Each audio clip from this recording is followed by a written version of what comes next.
अस्सलाम वालेकुम viewers and dear students. Viewers, आज की ग्लोबलाइज दुनिया में हर मुल्क दूसरे मुल्क के साथ तिजारती तौर पर जुड़ा हुआ है। आज की दुनिया में हर मुल्क दूसरे मुल्क का किसी न किसी तौर पर डिपेंडेंट है, क्योंकि हर मुल्क में हर चीज़ पैदा नहीं होती। आज दुनिया के ममालिक आपस में आज़ादाना तौर पर तिजारत कर रहे हैं। ये तिजारत मुख्तलिफ ज़रियों से होती है। ये हवाई ज़रिए से, बहरी ज़रिए से और ज़मीनी ज़रियों से होती है। आलमी तिजारत में ज़्यादातर डेवलप्ड कंट्रीज़ यानी तरक्की याफ्ता ममालिक ही फ़ायदे में रहते हैं और तरक्की पजीर ममालिक अमूमन नुकसान में रहते हैं। इसकी क्या वजह है? इसकी वजह सिर्फ ये है कि तरक्की पजीर ममालिक के पास ज़्यादा बेहतर टेक्नोलॉजी है, उनके पास ज़्यादा बेहतर स्किल्ड लेबर है, उनके पास रिसोर्सेज हैं, उनके पास कैपिटल है। जबकि जो तरक्की पजीर ममालिक होते हैं उनमें अमूमन लेबर तो बहुत ज़्यादा होती है, लेकिन लेबर स्किल्ड नहीं होती। उनके पास सरमाए की कमी होती है, उनके पास टेक्नोलॉजी की कमी होती है। अगर इसको दूसरे अंदाज में बयान किया जाए तो हम ये कह सकते हैं कि तरक्की पजीर ममालिक ज़्यादातर लेस प्रोडक्टिव होते हैं और वो डिपेंड करते हैं मुख्तलिफ गुड्स एंड सर्विसेज के लिए तरक्की याफ्ता ममालिक पर। व्यूअर्स, इंटरनेशनल तिजारत हमेशा इंटरनेशनल करेंसी में होती है और इंटरनेशनल करेंसी मौजूदा दौर में डॉलर्स को कहा जाता है। लिहाजा हर मुल्क रोज़ाना की बुनियाद पर कुछ डॉलर पे कर रहा होता है, जबकि कुछ डॉलर रिसीव कर रहा होता है। वो डॉलर जब पे करता है तो गोया वो कोई चीज़ खरीद रहा होता है या कोई सर्विस खरीद रहा होता है, और जब वो डॉलर रिसीव करता है तो गोया वो कोई चीज़ बेच रहा होता है या सर्विसेज बेच रहा होता है। व्यूअर्स एंड स्टूडेंट्स, जब ये ममालिक एक दूसरे के साथ तिजारत करते हैं तो ये एक डॉक्यूमेंट को मेंटेन करते हैं और उस डॉक्यूमेंट को बैलेंस ऑफ पेमेंट कहा जाता है, या उसे हम शॉर्ट फॉर्म में बॉप भी कहते हैं। Balance of payment. Balance of payment उस डॉक्यूमेंट या दस्तावेज को कहा जाता है जिसमें एक मुल्क एक मुअय्यना अरसे यानी एक साल या तिमाही में उसके मुल्क में आने वाले डॉलर्स और उसके मुल्क से जाने वाले डॉलर्स का इंदिराज करता है। बैलेंस ऑफ पेमेंट खुद 3 मुख्तलिफ किस्म के अकाउंट से मिलकर बनता है और ये 3 अकाउंट हैं: करंट अकाउंट, कैपिटल अकाउंट और फाइनेंशियल अकाउंट। यहाँ हम फाइनेंशियल अकाउंट को डिस्कस नहीं करते। बैलेंस ऑफ ट्रेड सिर्फ सॉलिड अशिया की इंपोर्ट और एक्सपोर्ट की मालियत को जाहिर करने वाला एक डॉक्यूमेंट है। इसमें एक मुल्क की सर्विसेज जो वो एक्सपोर्ट करता है या इंपोर्ट करता है उसका जिक्र नहीं होता। तो अगर हम उस मुल्क की सर्विसेज जो इंपोर्ट और एक्सपोर्ट करता है उसका इंदिराज भी कर लें तो ये डॉक्यूमेंट करंट अकाउंट बैलेंस की शक्ल इख्तियार कर लेता है। इसे फिर करंट अकाउंट बैलेंस कहा जाता है। जैसा कि आप इसमें देख रहे हैं कि अगर हम इसके एक्सपोर्ट साइड्स पर रेमिटेंसेस को भी शामिल कर लें तो अब ये खसारा जो है वो 80 रुपीज़ से कम होकर 40 रुपीज़ रह गया है, लेकिन खसारा अभी भी मौजूद है हमारे करंट अकाउंट का। ये करंट अकाउंट के बेसिकली 3 कंपोनेंट्स होते हैं: import and export, service import and export और पेमेंट ट्रांसफर्स। पेमेंट ट्रांसफर्स क्या होती हैं? पेमेंट ट्रांसफर उन पेमेंट्स को कहा जाता है कि जिसके बदले ना तो हमें कोई सर्विस रिसीव होती है, ना हम सर्विस कोई बेचते हैं, ना हमें कोई सॉलिड अशिया हम खरीदते हैं, ना सॉलिड अशिया बेचते हैं। उसके बावजूद हमें पेमेंट करनी होती है या पेमेंट रिसीव करनी होती है। जैसे कि हमारी बहुत सारी एम्बेसीज हैं, उन एम्बेसीज को हम पेमेंट्स करते हैं ताकि वो हमारी एम्बेसीज उन ममालिक में अपने फंक्शंस को जारी रख सकें। इसके अलावा बहुत सारी हमें ग्रांट्स मिलती हैं, गिफ्ट्स मिलते हैं, या हम किसी को गिफ्ट देते हैं या ग्रांट्स देते हैं। तो ये 3 चीज़ों से मिलकर करंट अकाउंट बैलेंस तरतीब पाता है, जिसे हम कहते हैं कि import and exports in goods, import and export in services and transfer payments. अब बात करते हैं बैलेंस ऑफ पेमेंट के दूसरे डॉक्यूमेंट कैपिटल अकाउंट की। कैपिटल अकाउंट एक ऐसे अकाउंट को कहा जाता है जो कि एक मुल्क मुरतब करता है और उसमें जो इंदिराजात होते हैं वो कुछ इस तरह के हैं कि एक मुल्क एक ख़ास अरसे में यानी एक साल में बोरो कितना करता है, यानी कर्ज़ा कितना लेता है या कर्ज़ा कितना देता है, इसके अलावा उस मुल्क में उस खास मुद्दत के दौरान इन्वेस्टमेंट कितनी आती है। इन्वेस्टमेंट भी दो तरह की होती है, एक पोर्टफोलियो इन्वेस्टमेंट, एक फॉरेन डायरेक्ट इन्वेस्टमेंट। अभी हमने देखा था करंट अकाउंट में कि खसारा जो है वो, जो हमने एक फ़र्ज किया है वो 40 रुपीज़ पे आया, जो कि पहले 80 रुपीज़ था। लेकिन चूंकि उसमें रेमिटेंसेस भी हमने ऐड कर दिए। रेमिटेंसेस उस रकम को कहा जाता है जो किसी मुल्क के बाशिंदे दुनिया के दीगर ममालिक में काम कर रहे होते हैं, अपनी सर्विसेज प्रोवाइड कर रहे होते हैं और हमारे अपने मुल्क को ज़र मुबादला भेज रहे होते हैं। ये ज़र मुबादला एंड में डॉलर में काउंट होता है और करंट अकाउंट के अंदर इसका इंदराज होता है। तो उन रेमिटेंसेस की वजह से हमारा जो करंट अकाउंट का डेफिसिट है, खसारा है, वो कुछ कम हुआ, लेकिन ख़त्म नहीं हुआ। अब जब ये ख़त्म नहीं होता तो इसके असरात क्या आते हैं, इसको हम कैसे ख़त्म करते हैं।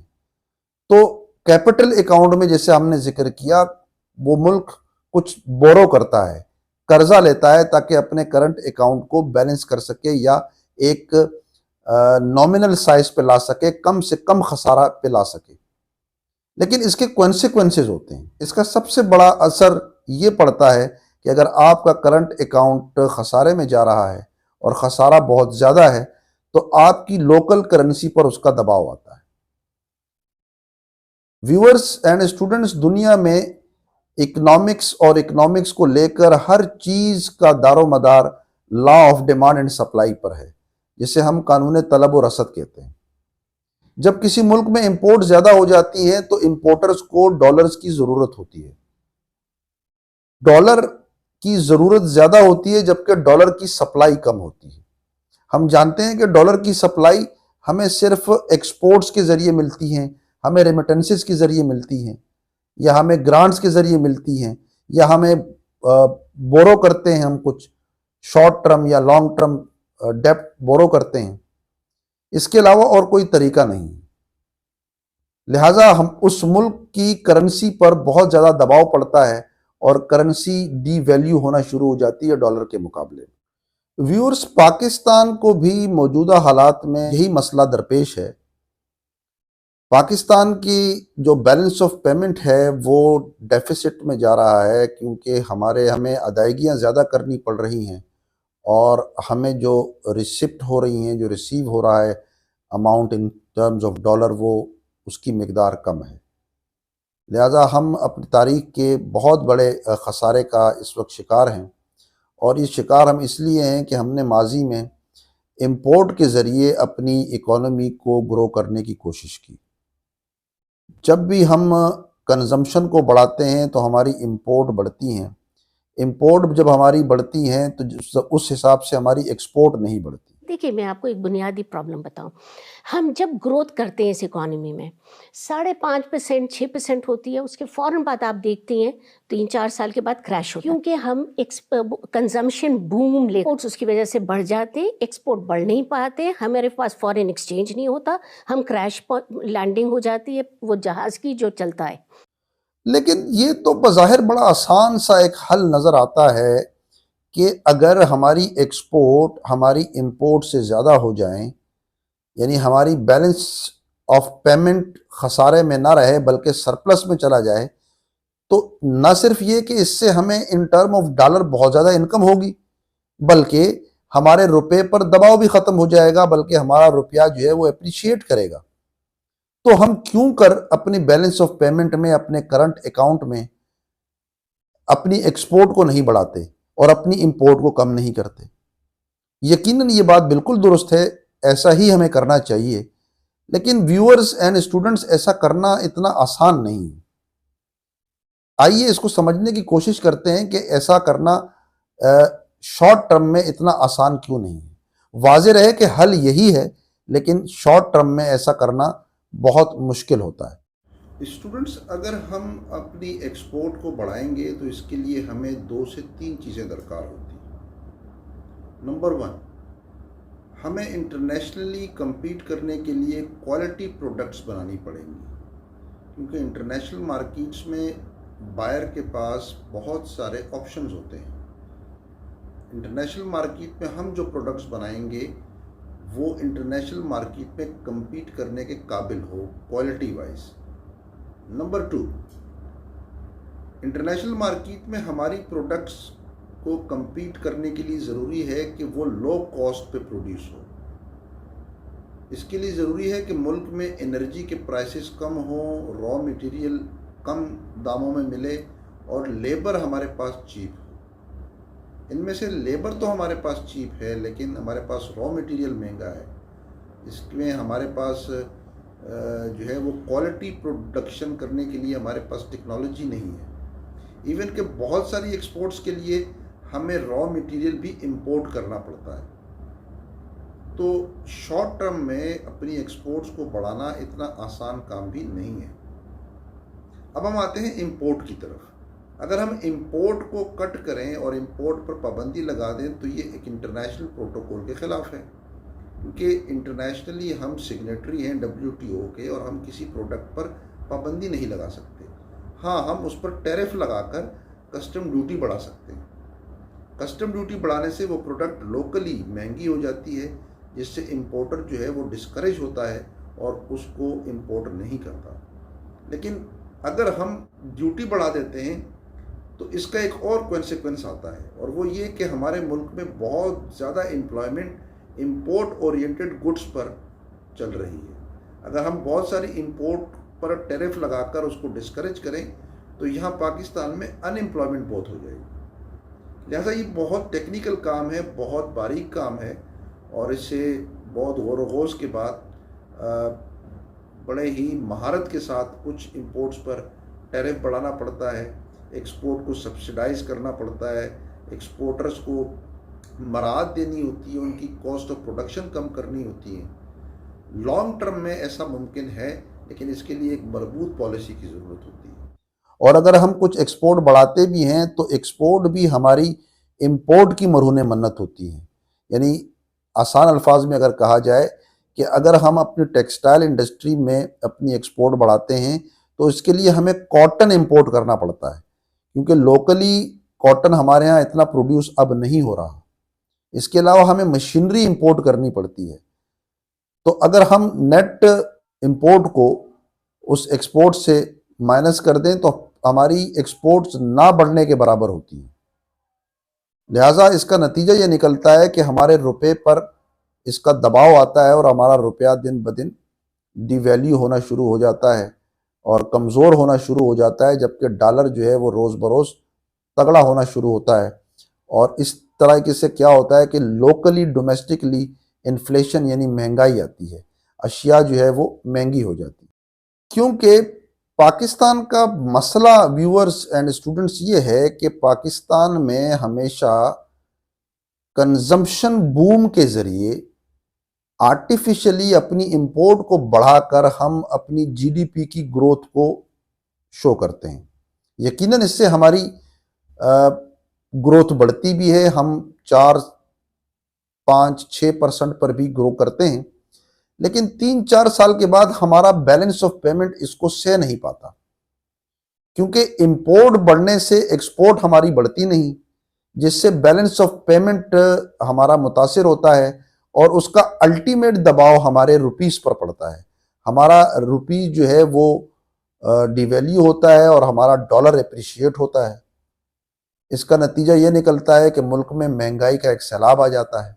एक और अहम बात viewers and dear students, economic stability जुड़ी हुई है पॉलिटिकल स्टेबिलिटी के साथ।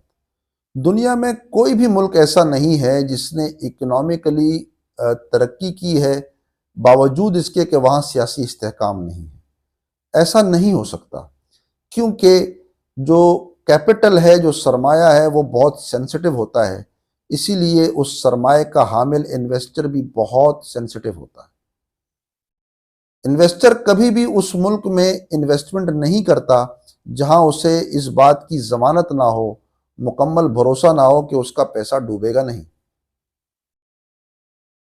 आप दुनिया के नक्शे पर ज़रा गौर कीजिए, ग्लोब को देखिए। वो ममालिक जहां सियासी अदम इस्तेहकाम है वहां इकोनॉमिक क्राइसिस आपको कहीं ना कहीं नज़र आएगा, वहां आपको इन्वेस्टमेंट ना होने के बराबर नज़र आएगी। पाकिस्तान ने हमेशा अपने बैलेंस ऑफ पेमेंट को बैलेंस करने के लिए एक रीजनेबल डेफिसिट पर या सरप्लस या इक्वली बैलेंस रखने के लिए हमेशा बोरोइंग की है। मल्टीनेशनल इंस्टीट्यूशन से या बायलैटरली मुख्तलिफ ममालिक से कर्जे लिए हैं। ये पाकिस्तान कर्जे लेता ही इसलिए है कि वो पुराने कर्जों की पेमेंट करे। जो पैसे IMF के आ रहे हैं एक दरवाजे से आएंगे दूसरे दरवाजे से चले जाएंगे।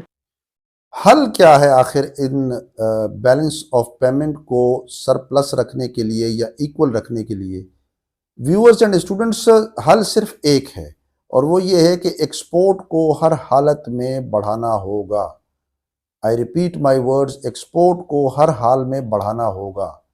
अपने मुल्क में पॉलिटिकल स्टेबिलिटी लानी होगी ताकि इकोनॉमिक स्टेबिलिटी आए और फॉरेन डायरेक्ट इन्वेस्टमेंट या पोर्टफोलियो इन्वेस्टमेंट भी इस मुल्क में आए।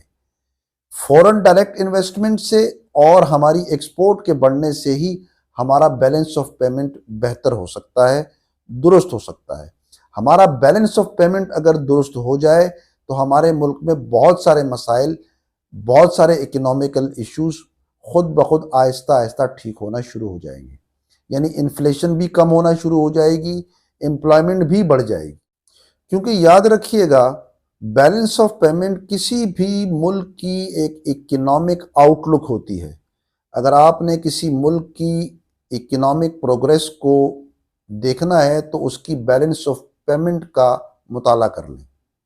अगर आपको उसकी बैलेंस ऑफ पेमेंट में बहुत ज़्यादा डेफिसिट नज़र आ रहा है तो समझ जाइए कि ये मुल्क इकोनॉमिकली ग्रो नहीं कर रहा। व्यूअर्स एंड स्टूडेंट्स, आज की वीडियो ज़रा तवील हो गई है क्योंकि मौजू की नौइयत ही कुछ इस तरह थी, लेकिन इसी मौजू को हम आने वाली वीडियो में भी जारी रखने की कोशिश करेंगे। अभी आज आपको हमारी ये वीडियो पसंद आई तो इसे लाइक कीजिए, सब्सक्राइब कीजिए, शेयर कीजिए ताकि हमारी आइंदा आने वाली वीडियो की नोटिफिकेशन भी आपको बर वक्त मिल सके। इंशाल्लाह नई वीडियो के साथ हाजिर होंगे, तब तक अपना ख्याल रखिएगा। अल्लाह हाफिज़।